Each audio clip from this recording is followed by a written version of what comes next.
రాయచోటి పట్టణంలో విద్యార్థి సంఘాల పిలుపు మేరకు విద్యా సంస్థలందరూ బంద్ పాటిస్తూ నీటి పరీక్ష లీక్ కారణంగా విద్యార్థులు వారి యొక్క భవిష్యత్తును ప్రశ్నిస్తూ ఢిల్లీ జంతర్ మంతర్లో శాంతిపూర్వకంగా దీక్ష చేస్తుంటే అక్కడ వారిపై జరిగిన లాఠీ చార్జ్కు నిరసన తెలుపుతూ రాయచోటిలో ఉన్న అన్ని ప్రజా సంఘాలు ఈరోజు ముక్త కంఠంతో ఖండిస్తున్నాయన్నారు.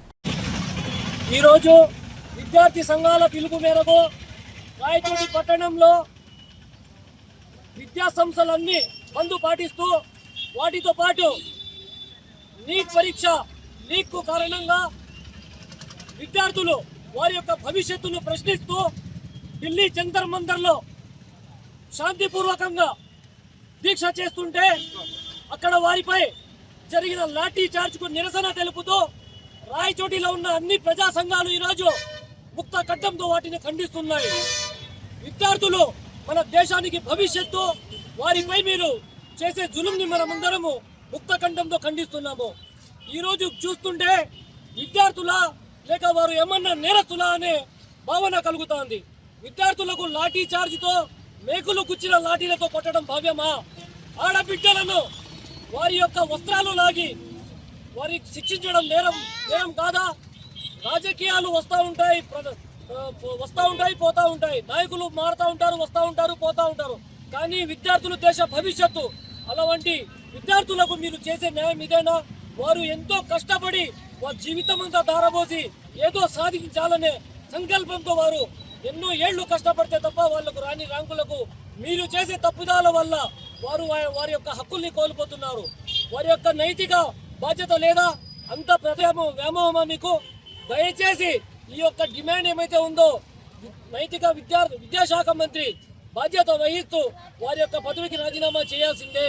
ఎందుకంటే ఈరోజు విద్యార్థులు ముక్త కంఠంతో బాధ్యత తీసుకోండి అని వాళ్ళని అడిగినప్పుడు వారు సాకులు చెప్పి తప్పించుకోలేదు. ఖచ్చితంగా బాధ్యత వహించాల్సి వస్తుంది. ఆ శాఖ మంత్రి ఖచ్చితంగా రాజీనామా చేసే వరకు ఈ ఉద్యమం ఆగదు. దయచేసి ప్రజలు ఆలోచించాలి, పాలకులు ఆలోచించాలి. విద్యార్థులతో నాటకాలు వద్దు, విద్యార్థుల భవిష్యత్తుతో నాటకాలు ఆడద్దండి.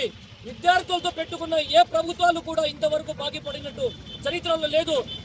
ఈ ఉద్దేశపూర్వక ఈరోజు అన్ని సంఘాల వారము మిమ్మల్ని హెచ్చరిస్తున్నాము. లేని యెడల మరింత ఉద్యమం ఉధృతమవుతుంది.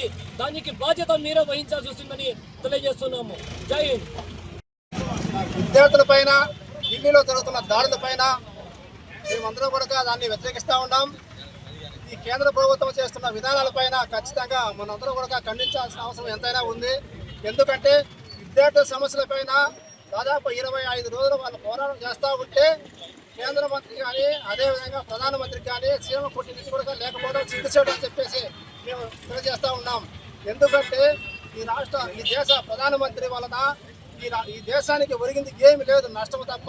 కాబట్టి ఈ దేశాన్ని రాష్ట్రాన్ని రక్షించాలంటే కనుక మన దేశ ప్రజలు సక్రమంగా బాగా ఉండాలంటే కనుక వెంటనే కేంద్ర మంత్రి అదేవిధంగా ప్రధానమంత్రి రాజీనామా చేస్తే తప్ప ఈ దేశం బాగుపడుతుందని చెప్పేసి సిపిఐఎం పార్టీ తరఫున కోరుతూ ఉన్నాం. మరి ముఖ్యంగా విద్యార్థులకు జరిగిన అన్యాయం పైన వారిపైన జరిగిన దాడులపైన ఖచ్చితంగా విచారణ చేపట్టి ఎవరైతే ముసుగుదంగలు ఉన్నారో ఆర్ఎస్ఎస్ ముసుగుదంగలు ఉన్నారో వారిపైన చర్యలు తీసుకొని వారిని కఠినంగా శిక్షించి అక్కడ ఉన్నటువంటి విద్యార్థులకు న్యాయం చేయాలని చెప్పేసి విజ్ఞప్తి చేస్తూ ఉన్నాం.